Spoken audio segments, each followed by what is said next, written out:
Salam, hər vaxtınız xeyirli olsun dəyərli izləyicilər. Bu günləri sarımsaq turşusu hazırlayıram. Bu isə keçən ildən hazırladığım sarımsaq turşusundan qalıb, onu göstərmək istədim sizlər üçün. İndi isə bazardan aldığım 3 kiloqram təzə sarımsağın qabığını soyacağım.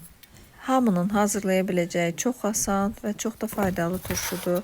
Sarımsağın qabığını göstərdiyim kimi soyuram. Uç hissəsindən biraz yer saxlayıram.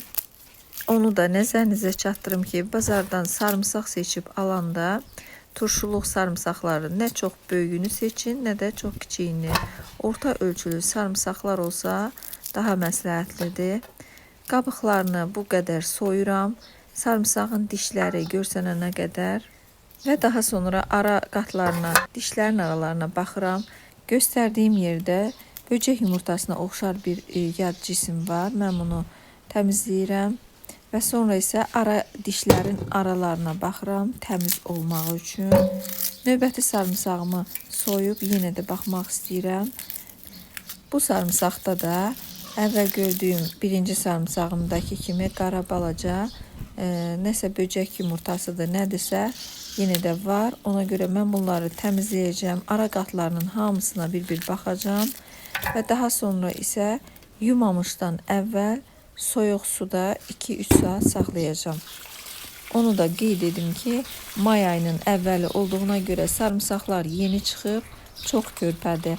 Tam mövsümüdür sarımsaq turşusu qoymaq üçün. Sudan çıxardanda isə iç tərəfini suyun içərisində biraz da çırpıram, sonra çıxardıram. İçərisində heç nə qalmır, tərtəmiz olur. Götürdüyüm 3 litrlik balonu əvvəlcədən sodalı su ilə təmiz yumuşam. Və içərisinə yuduğum dəfnə yarpağını, 3 ədəd dəfnə yarpağı atıram. Qara dənər istiot atdım, 6-7 ədəd və mixək atıram. 4-5 ədəd. Mixək sarımsağın qoxusunu çox azaldır. Turşunun içərisində yəni hiss olunmur mixəyin iyisi, ancaq sarımsağın iyisini də biraz öldürür. Sarımsaqların baş hissəsini bankanın çöl tərəfinə çevirərək hamısını ardıcıl olaraq yığıram. Sarımsaqları 2 ədəd bankaya yerləşdirdim və üzərindən isə yenə də 5-6 ədəd qara dənər istiot atıram.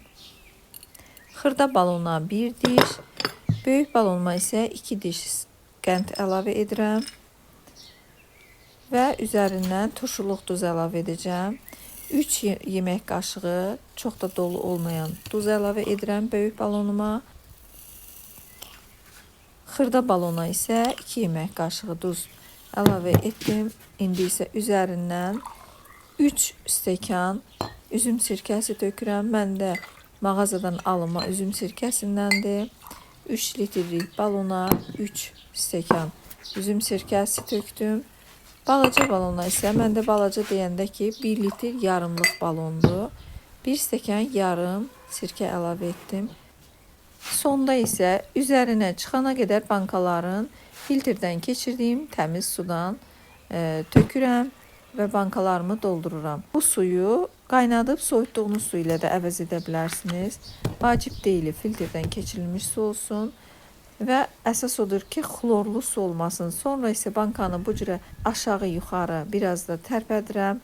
Alt hissəsinə çökmüş duzu, qəndi ərisin. Bankaların qapağını möhkəm qapaqla bağlamaq olmaz. Biraz hava çəkməlidir ki, sarımsaq yetişsin və bunları gün düşən yerdə 10 gün saxlayacağım. Sonra isə qışlıq bankalarımı, turşularımı harda saxlayıram, həmin yerə götürəcəm.